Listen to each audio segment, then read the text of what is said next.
જય સ્વામિનારાયણ વિદ્યાર્થી મિત્રો, બાયોલોજી ઈ વિદ્યાના ક્લાસમાં આપ સૌનું સ્વાગત છે. બાર સાયન્સ ટોપિક ચેપ્ટર નંબર 6 અને ટોપિક કયો શીખવો છે? સુકોષ કેન્દ્રી સજીવોમાં પ્રત્યાંકન, ટ્રાન્સક્રિપ્શન. તો આગળના વિડીયોમાં આપણે શું શીખ્યા? જો એક વિદ્યાર્થી એવા છે આપણા ક્લાસમાં કે જેને તરત જવાબ આપ્યો કે બેક્ટેરિયામાં પ્રત્યાંકન. તો બેક્ટેરિયા કોણ હતા? પ્રોકેરિયોટિક સજીવો હતા. એ પ્રોકેરિયોટિક સજીવોમાં ટ્રાન્સક્રિપ્શન કેવી રીતે થાય એને આપણે સમજી લીધું. આજના વિડીયોમાં આપણે સમજવું છે સુકોષ કેન્દ્રી સજીવોમાં પ્રત્યાંકન કેવી રીતે થાય છે, ટ્રાન્સક્રિપ્શન કેવી રીતે થાય છે. પણ વિદ્યાર્થી મિત્રો, તમને એટલું જણાવી દઉં કે અહીંયા આપણે લખ્યું છે કે સુકોષ કેન્દ્રી સજીવોમાં ટ્રાન્સક્રિપ્શન સમજાવો, પણ ચોપડીમાં એવું ટાઇટલ આપ્યું છે સુકોષ કેન્દ્રીમાં પ્રત્યાંકનની જટિલતા, એટલે કે ટ્રાન્સક્રિપ્શનમાં જોવા મળતી જટિલતા. પણ ટોપિક ખરેખર એવો થાય કે સુકોષ કેન્દ્રીમાં આપણને પ્રત્યાંકન સમજાવવાનો પ્રયત્ન કર્યો છે ચોપડીમાં. તો આપણે પ્રશ્નને જેવો બનાવી દીધો કે સુકોષ કેન્દ્રી સજીવોમાં પ્રત્યાંકન સમજાવો.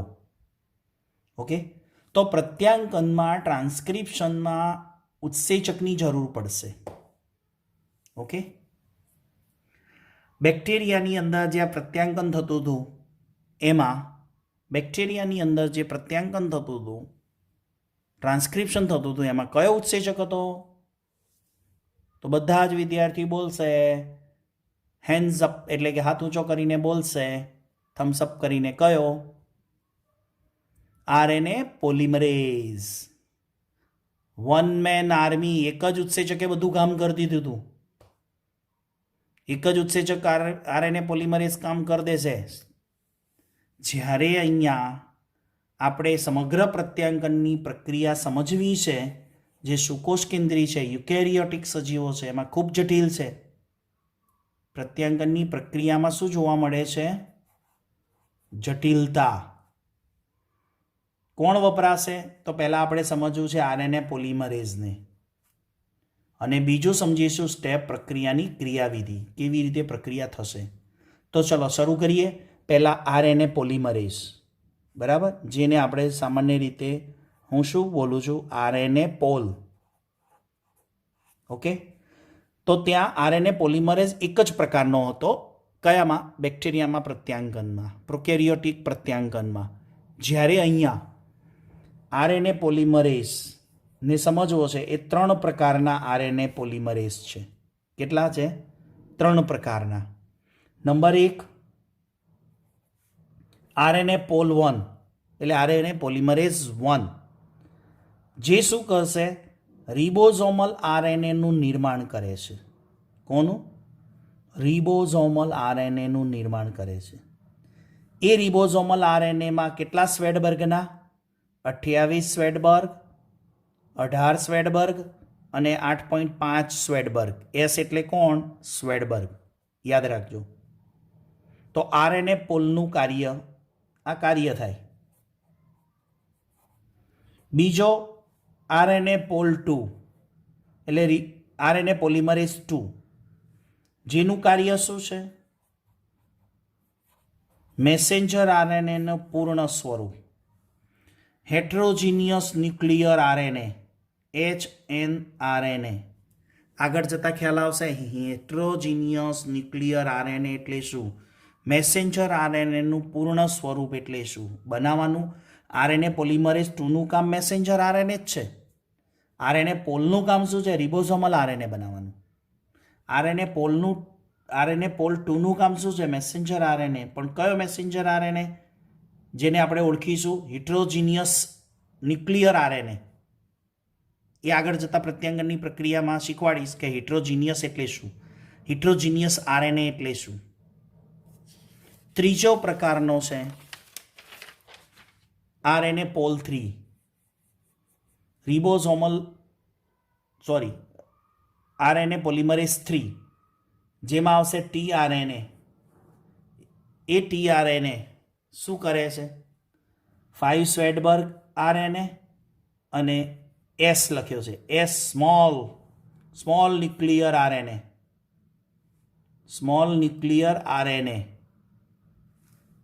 જો આરએનએ પોલિમરેઝ 3 એમાં ટીઆરએનએ, 5 સ્વેડબર્ગના રિબોઝોમલ આરએનએ અને સ્મોલ ન્યુક્લિયર આરએનએ એ પ્રત્યાંકનની પ્રક્રિયા કરે છે. કોની પ્રક્રિયા કરે છે? પ્રત્યાંકનની. તો આ 3 આરએનએ પોલિમરેઝની વાત થઈ. આરએનએ પોલ 1, આરએનએ પોલ 2 અને આરએનએ પોલ 3. યાદ રાખજો, નીટમાં પૂછાઈ ગયું છે આરએનએ પોલ 1 શાનો બનેલો, આરએનએ પોલ 2 શાનો બનેલો અને એનું કાર્ય શું, અને આરએનએ પોલ 3નું કાર્ય શું. તો આપણે વાત કરીએ છીએ સુકોષ કેન્દ્રી સજીવોમાં પ્રત્યાંકન. તો એ પ્રત્યાંકનની પ્રક્રિયા આપણે હવે શરૂ કરીએ છીએ. પહેલું સ્ટેપ હતું આપણે સમજવાનું આરએનએ પોલિમરેઝનું, બરાબર. બીજું સ્ટેપ છે પ્રત્યાંકનની ક્રિયાવિધિ. એટલે તમને ચોપડીમાં ટોપિકમાં એવું લખ્યું છે કે સુકોષ કેન્દ્રી સજીવોમાં પ્રત્યાંકન માટેની 2 જટિલતા છે. 2 જટિલતા. એક જટિલતા એક કરીને એમ લખ્યું છે કે જેની અંદર 3 આરએનએ પોલિમરેઝ સમજાવ્યા છે. ચોપડી ખોલીને જુઓ, વિડીયો પોઝ કરીને, વિડીયો સ્ટોપ નહીં કરવાનો, પોઝ કરવાનો છે. પોઝ એટલે ઊભો રાખવાનો છે. અને પછી ચોપડીમાં જોવાનું છે કે કઈ જગ્યાએ સાહેબ વાત કરે છે. તો ત્યાં આગળ સુકોષ કેન્દ્રી સજીવોમાં જટિલતા આપ્યું છે, બરાબર. એમાં 2 પોઈન્ટ સમજવાના છે, 2 જટિલતા સમજવાની છે. એક સમજવાનું છે, એમ કીધું છે કે પ્રત્યાંકનની પ્રક્રિયામાં 3 પ્રકારના આરએનએ પોલિમરેઝ વપરાય છે. અને બીજા સ્ટેપની અંદર બીજી જટિલતામાં એવી વાત કરી છે કે એની અંદર પ્રત્યાંકનની પ્રક્રિયા સમજાઈ છે. તો આપણે બીજો જટિલતાની વાત કરીએ, પ્રત્યાંકનની પ્રક્રિયાની ક્રિયાવિધિ. તો સમગ્ર પ્રક્રિયા પ્રત્યાંકનની સુકોષ કેન્દ્રીમાં ટ્રાન્સક્રિપ્શન, એની અંદર 3 તબક્કા હોય છે. એક તબક્કો હોય છે સ્પ્લેસિંગ. સ્પ્લેસિંગ મીન્સ કાપણી. શું કરવાની? કંઈક કાપવાનું છે.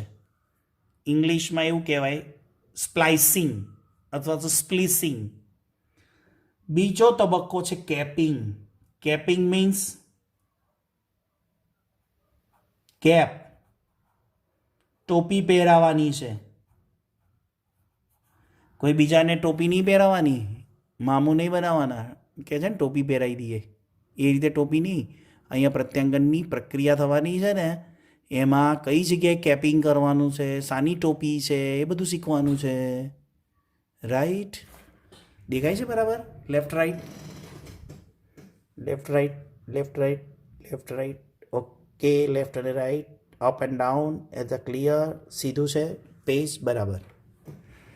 જો હવે ત્રીજું સ્ટેપ, ટેલિંગ. ટેલિંગ એટલે પૂંછડી લગાડવી. તમે કહેશો સાહેબ આ બધું શું છે? મેસેન્જર આરએનએ બનાવવાનું છે કે કોઈને તૈયાર કરવાનું છે? એવું જ છે, મેસેન્જર આરએનએને તૈયાર કરવાનો છે. મેસેન્જર આરએનએને તૈયાર કરવાનો છે. કઈ રીતે તૈયાર કરવાનો? અપરિપક્વ મેસેન્જર આરએનએને પરિપક્વ બનાવવાનો છે. ઇંગ્લિશમાં લખ્યું છે પીટીએમ. શું થાય પીટીએમનો અર્થ? હું ગુજરાતીમાં બોલું છું. અપરિપક્વ મેસેન્જર આરએનએને પરિપક્વ બનાવવાનો છે. પ્રાઇમરી ટ્રીટમેન્ટ આપવાની છે, એક પ્રકારનો મોડ છે. એટલે કે પ્રાથમિક સારવાર આપવાની છે એક પ્રકારની, જેથી અપરિપક્વ મેસેન્જર આરએનએ શું બનશે? પરિપક્વ બનશે. ખ્યાલ આવે છે? યસ. આપણે અગાઉ પણ વિડીયોમાં જોયું કે પ્રમોટર, સ્ટ્રક્ચરલ જીન અને ટર્મિનેટ. પ્રત્યાંગન એકમો કયા હતા? પ્રત્યાંગન આ ક્રિયાવિધિ ચાલે છે. પ્રત્યાંગનના એકમો કોણ હતા?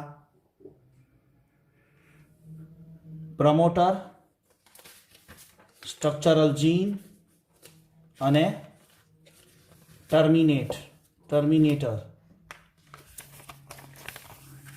કોણ હતું પ્રત્યાંગન એકમમાં? પ્રમોટર, 2 બંધારણીય જીન, 3 ટર્મિનેટર. આના દ્વારા પ્રત્યાંગન એકમ દ્વારા શું તૈયાર થયો? Messenger RNA. પણ એ મેસેન્જર આરએનએ કેવો હતો? અપરિપક્વ. બેક્ટેરિયામાં પરિપક્વ કરવાની કોઈ જરૂર નથી. એ સીધો અપરિપક્વ મેસેન્જર આરએનએ ઉપયોગમાં આવી જાય ભાષાંતરમાં. કેમ કે બેક્ટેરિયામાં મેં એમ કીધું હતું કે મેસેન્જર આરએનએ પ્રત્યાંગન થતું હોય ને એની પાછળ એટલે કે જોડે જોડે શું થતું હોય? ટ્રાન્સલેશન થતું હોય. એટલે કે બેક્ટેરિયામાં પ્રોકેરિયોટિકની અંદર મેસેન્જર આરએનએ જે બને છે ને એ જ સીધો વપરાઈ જાય છે. જ્યારે સુકોષ કેન્દ્રી સજીવોમાં એ મેસેન્જર આરએનએ જે અપરિપક્વ છે એને શું બનાવવાનો છે? પરિપક્વ બનાવવાનો છે. અને એ જે પરિપક્વ બનાવવાનો છે ને એના 3 સ્ટેપ છે. પહેલું સ્ટેપ સ્પ્લાઇસિંગ, કાપણી. બીજું સ્ટેપ કેપિંગ, ટોપી પહેરાવી. અને ત્રીજું સ્ટેપ ટેલિંગ, પૂંછડી બનાવી. આ 3 પ્રોસેસ એટલે કે પ્રાઇમરી જે એનો મોડ છે એની ટ્રીટમેન્ટ આપ્યા પછી જ આ મેસેન્જર ભાષાંતરમાં જશે. સમજણ પડે છે ને? તો આપણે વિડીયો કયો જોઈએ છે અને એમાં શું જોવાનું છે એનો 1 મિનિટમાં ખ્યાલ આપી દીધો. હવે આપણે આગળ વધીએ. પહેલું સ્ટેપ છે સ્પ્લાઇસિંગ અથવા સ્પ્લિસિંગ, જેનું ગુજરાતી શું થાય? કાપણી કરવી. તાપણી નહીં હોય. કોણ સમજે છે સાહેબ? તાપણી બોલે. તાપણી નહીં, કાપણી, કટિંગ, જેને ઇંગ્લિશમાં સ્પ્લાઇસિંગ કહેવાય. કોનું સ્પ્લાઇસિંગ? તો યાદ કરો, એક શબ્દ વાપર્યો તો મેં પ્રત્યાંગન એકમમાં, સ્ટ્રક્ચરલ જીનમાંથી બનેલા મેસેન્જર આરએનએમાં એક્ઝોન અને ઇન્ટ્રોન્સ. યાદ આવ્યું? યસ. એક્ઝોન અને ઇન્ટ્રોન્સ, એમાં એવો શબ્દ વાપર્યો હતો કે એક કામના છે અને બીજા વગર કામના છે. તો અહીંયા કાપણી કોની કરવાની થાય? જે કામના નથી, ઉપયોગી નથી, અને વચ્ચેથી ટુકડાઓને કાપી નાખવાના.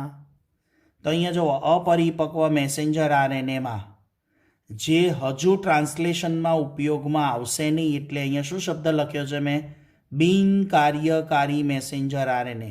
બિનકાર્યકારી મેસેન્જર આરએનએ એટલે શું? કે જે કોઈ કાર્યમાં ઉપયોગમાં આવવાનો જ નથી. એટલે આપણે એને બીજો શબ્દ શું કહીએ છીએ? અપરિપક્વ. જ્યારે ભાષાંતરમાં ઉપયોગમાં લેવો હોય તો એના માટેની આપણે આ પ્રોસેસ જોઈએ છે. તો એ અપરિપક્વ મેસેન્જર આરએનએમાં કેટલા ભાગ જોવા મળે? 2 ભાગ. એક એક્ઝોન ને બીજો ઇન્ટ્રોન્સ. એક્ઝોન એટલે આપણે શું કહેતા હતા? ઉપયોગી, જેનો કોડવર્ડ શું હતો? ઇંગ્લિશમાં ઈ. અને ઇન્ટ્રોન્સ બિનઉપયોગી, જેનો કોડ શું હતો? ઇન્ટ્રોન્સનો આઈ. રાઈટ? That's clear? આગળ વધીએ. કાપણીનો ટોપિક છે, એમાં શું કરવાનું છે? જો, સ્પ્લાઇસિંગ એટલે કે કાપણીની પ્રક્રિયા દ્વારા આપણે ઇન્ટ્રોન્સને દૂર કરવાના છે. આઈને. અને એક્ઝોનને, ઇન્ટ્રોન્સ દૂર કરો એટલે ઓટોમેટિક એક્ઝોન ક્રમમાં ગોઠવાઈ જાય, જેનો આઈડિયા આપણે આગળ આપેલો છે. અને અહીંયા તમારા માટે તૈયાર કરી છે આકૃતિ. આકૃતિ દ્વારા સમજ લઈએ. આ જ ટોપિકને આપણે આકૃતિ દ્વારા સમજાવવાનો પ્રયત્ન કરીએ છીએ. લખ્યું છે પૂર્ણ સંસાધિત એટલે કે કોણ? હિટ્રોજીનિયસ ન્યુક્લિયર આરએનએનું નિર્માણ. है ने એટલે શું શબ્દ આવ્યો? પરિપક્વ મેસેન્જર આરએનએનું નિર્માણ. અપરિપક્વમાંથી મેસેન્જર આરએનએ પૂર્ણ પરિપક્વ, પૂર્ણ સંસાધિત, જે ટ્રાન્સલેશનમાં ઉપયોગમાં આવવાનો છે. ઓકે, તો કેટલા સ્ટેપમાં પ્રક્રિયા સમજવાની છે? એક છે સ્પ્લિસિંગ, બીજી છે કેપિંગ અને ત્રીજી છે ટેઇલિંગ. તો જો અહીંયા આકૃતિ દ્વારા બરાબર સમજજો. અગાઉ સમજાવ્યું છે એ પ્રમાણે કે ડીએનએની બે શૃંખલા છે, એકબીજાને પ્રતિ સમાંતર છે, 5 to 3 પ્રાઇમ, અને આ બીજી છે 5 to 3 પ્રાઇમ, એકબીજાને પ્રતિ સમાંતર. આ પ્રમોટર છે, આ સ્ટ્રક્ચરલ જીન છે, અને આ ટર્મિનેટ છે. એટલે કે પ્રમોટર, બંધારણીય જનીન અને સમાપન. જો આ શૃંખલા ટેમ્પલેટ તરીકે વર્તે તો એની સામે શું તૈયાર થાય છે? Messenger RNA. એની દિશા હોય હંમેશા 5 પ્રાઇમ ટુ 3 પ્રાઇમ. નવા બનતા મેસેન્જર આરએનએની દિશા કઈ હોય? 5 પ્રાઇમ ટુ 3 પ્રાઇમ. પણ આ જે મેસેન્જર આરએનએ બનવાનો એ કેવો બનવાનો? અપરિપક્વ. ઓકે, એટલે પ્રત્યાંકન થઈ અને મેસેન્જર આરએનએ બની ગયો. આ ઓકે, આ પ્રત્યાંકન જે અહીંયા બતાવ્યો છે ને એ જ મેસેન્જર આરએનએ અહીંયા બતાવવાનો પ્રયત્ન કર્યો છે. પણ એને ઝૂમિંગ કરીને જોઈએ છે તો એમાં કોણ કોણ છે? Exon, exon, exon. આ હશે E1, E2, E3, E4. જ્યારે અહીંયા I1, આ I2 અને આ I3 intron, intron, sorry intron, intron, intron, intron, exon, intron, exon. આને અહીંયા લખી જ દઈએ ચલો, એટલે તમને ભૂલ ના પડે. E1, અરે સોરી E2, અહીંયા E4. ઓકે, તો શું થયું? Intron, exon, intron, exon, sorry exon, intron, exon, intron, exon, intron, exon, intron. Okay, આવો એક ક્રમ હોય જેમાં એને અપરિપક્વ આપણે આરએનએ કહીશું. હવે સ્પ્લેસિંગ એટલે કાપણી. કાપણીમાં કોની કાપણી કરવાની? ઇન્ટ્રોન્સની કાપણી કરી દીધી એટલે બધા ઇન્ટ્રોન્સ સ્પ્લેસિંગ એટલે કે કપાઈ ગયા. પણ એને કાપવાનું કામ કોણ કરે? ઉત્સેચકો. ઉત્સેચકો દ્વારા એની કાપણી થાય છે અને એને આપણે સમજી લઈએ. ઇન્ટ્રોન્સ છે ને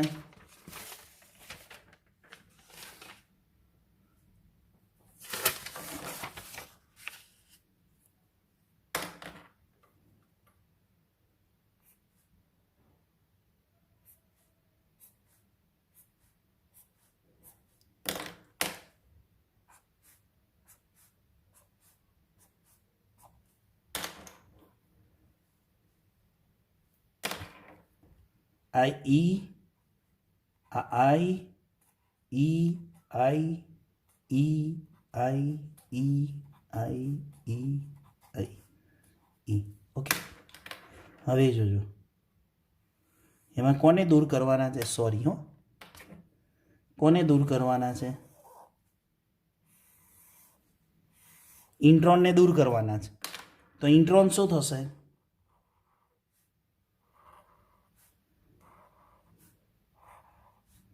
આ બધા ઇન્ટ્રોન્સ છે અને ઇન્ટ્રોન્સ શું થઈ ગયા? બધા કટ થઈ ગયા.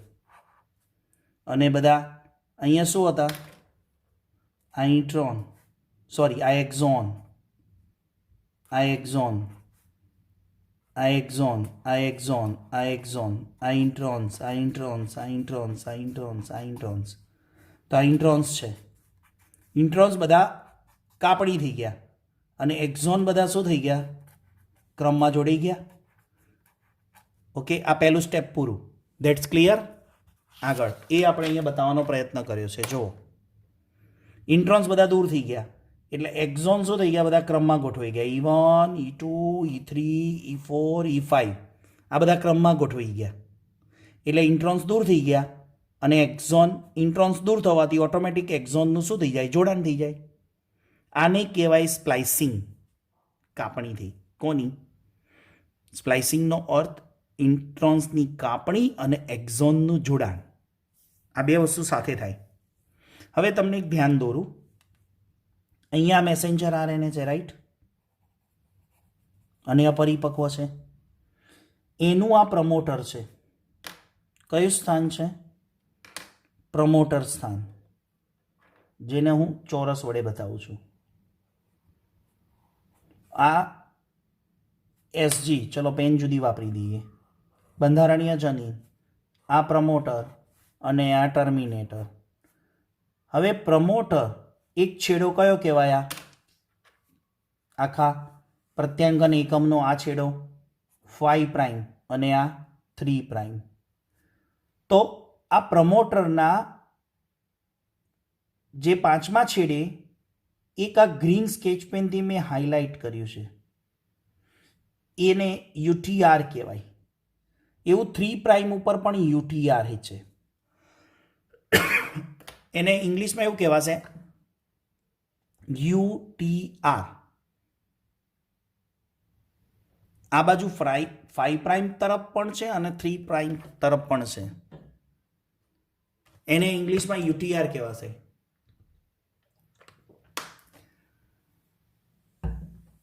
Under translate region. એટલે કે આ યુટીઆર એટલે મીન્સ એવું થાય કે અહીંયા કોઈ પણ પ્રકારના સંકેતો, એટલે કે ન્યુક્લિયોટાઇડ હોય છે પણ ન્યુક્લિયોટાઇડ કોઈ પણ પ્રકારના સંકેત હોતા નથી. અનટ્રાન્સલેટ, શું બોલાય? અંડર નહીં, સોરી, અનટ્રાન્સલેટ રિજિયોન. બરાબર, ખ્યાલ આવી ગયો? એટલે કે એનું ગુજરાતી એવું થાય કે અહીંયા રહેલા ન્યુક્લિયોટાઇડ કોઈ પણ પ્રકારનું ટ્રાન્સલેશન, એટલે કે રિજિયોન. રિજિયોન એટલે એક એવી જગ્યા કે જે કોઈ પણ પ્રકારનું સંકેતન કરતા નથી. બરાબર, એ હંમેશા એક પ્રમોટર પહેલાં હોય અને બીજું ટર્મિનેટ પછી હોય. યાદ રાખજો, અનટ્રાન્સલેટ રિજિયોન એટલે કે અનટ્રાન્સલેટ એટલે કે ટ્રાન્સલેટ એટલે ભાષાંતર અથવા તો ભાષાંતરની પ્રક્રિયામાં કોઈ પણ પ્રકારના સંકેતો કરતા નથી. એટલે કે એને ઓળખવા, એટલે કે મીન્સ કે એક સંકેતો, ન્યુક્લિયોટાઇડ છે ખરા, ન્યુક્લિયોટાઇડ નથી એવું નહીં, ત્યાં ન્યુક્લિયોટાઇડ છે પણ એ કોઈ પણ પ્રકારના સંકેતો કરતા નથી. જેમાં પ્રમોટરનો સંકેત કરે છે AUG, જેમાં સમાપનનો સંકેત કરે છે સમાપ્તિ સંકેત છે AUAA, અને અહીંયા છે પ્રમોટર AUG. એમ અહીંયા કોઈ પણ પ્રકારના સંકેતો હોતા નથી. ન્યુક્લિયોટાઇડ હોય છે પણ સંકેતો કરતા નથી, એટલે એને યુટીઆર કહેવાય, અનટ્રાન્સલેટ રિજિયોન. ચલો આગળ વધીએ. બીજું સ્ટેપ છે કેપિંગ. કેપિંગ એટલે ટોપી પહેરાવી. હવે આ કયો છેડો છે? 5'. આ કયો છેડો છે? 3'. તો ટોપી ક્યાં પહેરાવીશું? હવે તો મેસેન્જર આરએનએ સરસ મજાનો થઈ ગયો તૈયાર. વચ્ચેથી એના નકામા ભાગ છે ઇન્ટ્રોન્સ, એને દૂર કરી દીધા.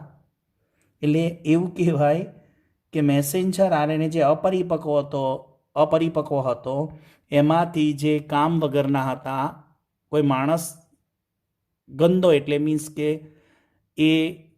એને આપણે ચોખ્ખો કરવો છે તો એનામાંથી ખરાબ વસ્તુઓ દૂર કરી દેવાની. તો પહેલી ખરાબ વસ્તુ દૂર કરી દીધી, જેને સાબુથી ઘસી અને નવડાવ્યો એમ કહેવાય. ગુજરાતીમાં એમ કહે કે સાબુથી નવડાવી દીધો. અહીંયા ઇંગ્લિશમાં બાયોલોજીમાં એમ કહેવાય કે નકામા ભાગોને દૂર કરી દીધા. હા, બધા ડાર્ક સ્પોટ બધા ચહેરા ઉપરથી હટાવી લીધા. સુંદર મજાનો મેકઅપ કરીને તૈયાર કર્યો. હવે એને ટોપી પહેરાવી છે, કેપિંગ. તો કેપિંગ હંમેશા કયા છેડા ઉપર થશે? 5' છેડા ઉપર એનું કેપિંગ થશે. કેપિંગમાં કોણ છે એ સમજી લઈએ. હવે કેપિંગ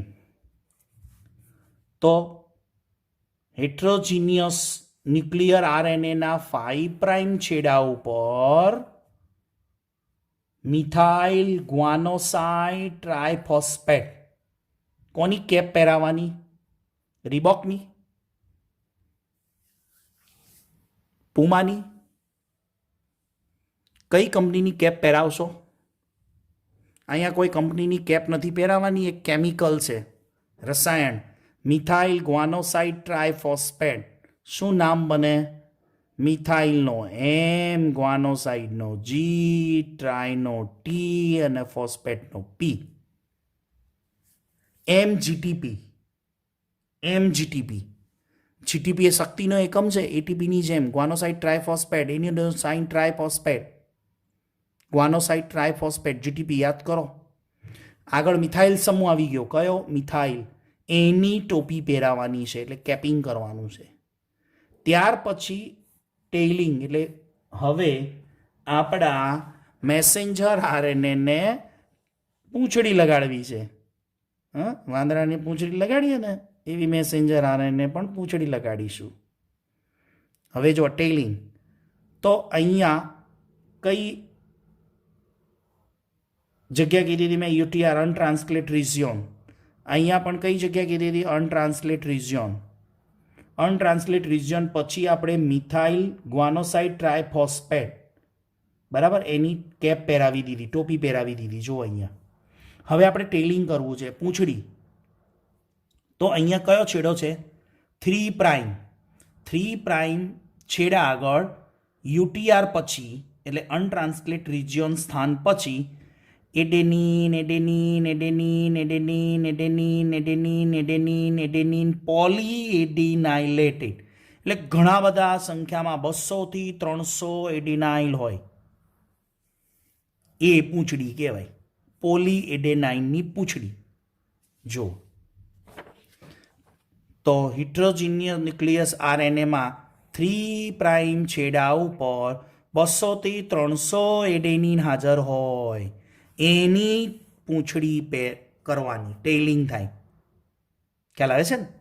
તો અહીંયા શું થયું?